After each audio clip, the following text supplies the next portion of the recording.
Okay, let's jump into the diatonic scales now.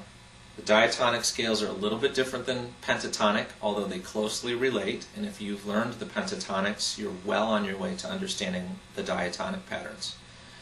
Actually, all of music theory comes from the diatonic major scale.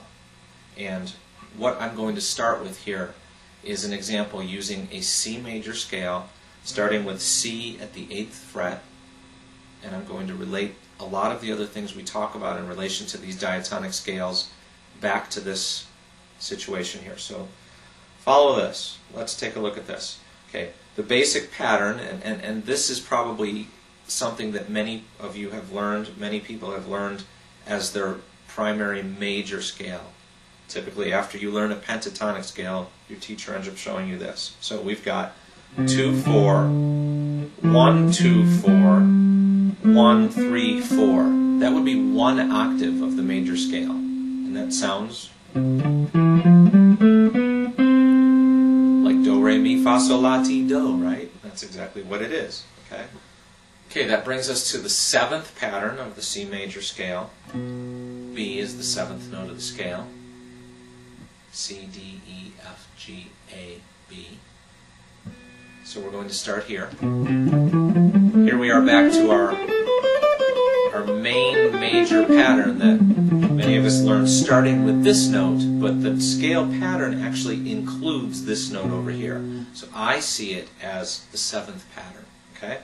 And we've got 1, 2, 4, 1, 2, 4 to start out with, so we can get some cool stuff in there like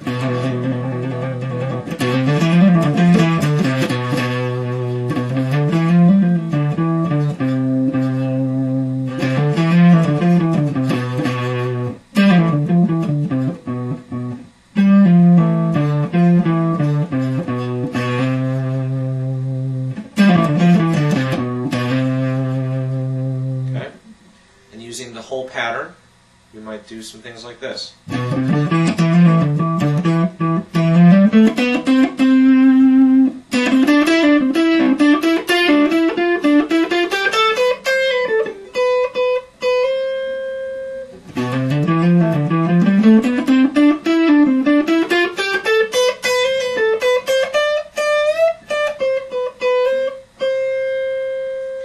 Remember here, I'm showing you some examples of things you might do as you noodle around, as I call it, in these patterns. Obviously your playing, my playing, would be better with some backing tracks. We'll have plenty of backing tracks for you to play with, but right now I want you to just think about little segments of each scale pattern. Okay? Ready for the next pattern.